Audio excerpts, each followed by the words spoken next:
So I want to turn one of my childhood classics into a burger.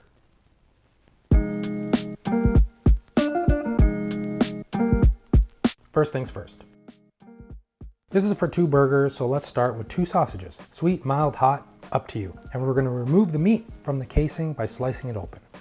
These are going to be the burger patties, and sausages already have so much flavor, so there's no need to add any seasonings, and we're just going to form the sausages into patties and set aside.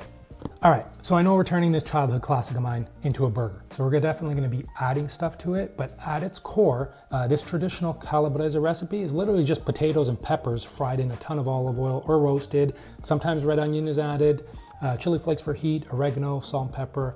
You know, you'd grab some bread, soak up all that flavorful oil, but I wanted to turn it, I love this as it is. It was amazing, nice little side dish, but I wanted to turn it into something more. Sometimes sausage was added, which is why we're making sausage patties. And we're gonna add a couple other things as well. So let's make a burger. Grab 1 medium to large Yukon Gold potato. I know I have 2, but just ignore it. Peel the potato and cut into smaller chunks, small enough to fit into the burger.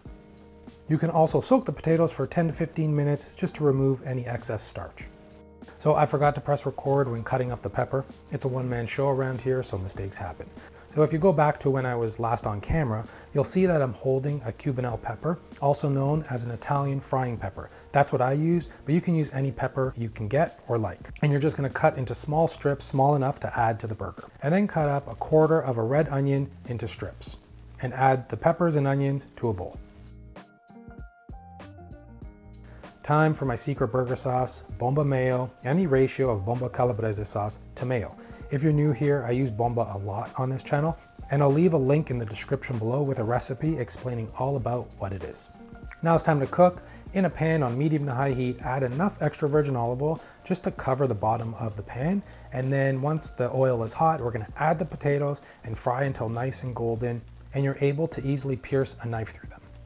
At this point, we're gonna add the peppers and onions and season with salt, freshly cracked pepper, and chili flakes for heat. Mix and continue to fry until the peppers and onions have softened.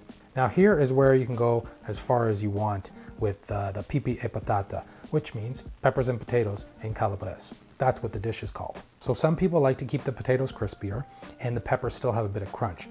And then there's the ones who go really far and the peppers and the potatoes are so soft they're almost mushy. We are going mushy today, perfect for topping our burgers. And also, this is how we kind of had them growing up, just on the brink of mushiness. It's delicious. Covering with a lid will also help steam everything and get to that mushy stage.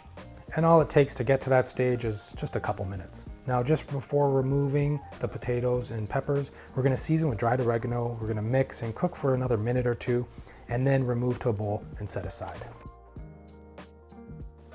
In that same pan, you can cook the sausage patties, pressing down like you would a smash burger, and cook until done. These took about 8 minutes total, and at the end of cooking, we're gonna add 2 slices of mild provolone cheese to each patty and cover with a lid until it melts. If any of that provolone cheese melts along the edges and into the pan, even better, as it's gonna create like a cheese skirt and it'll get nice and crispy and just add to the burger. Then you can get your bread. Ciabatta, Kaiser, or brioche, or whatever you like, and just toast it up. I'm gonna go with brioche today. Then build your burger, adding the sausage patty to the bottom half of the bun, your potato and pepper mixture, then bomba mayo, and bring it to the table.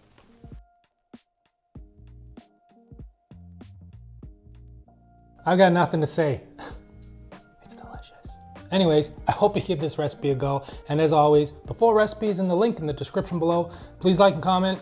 Don't forget to hit that subscribe button. And until next time, ciao.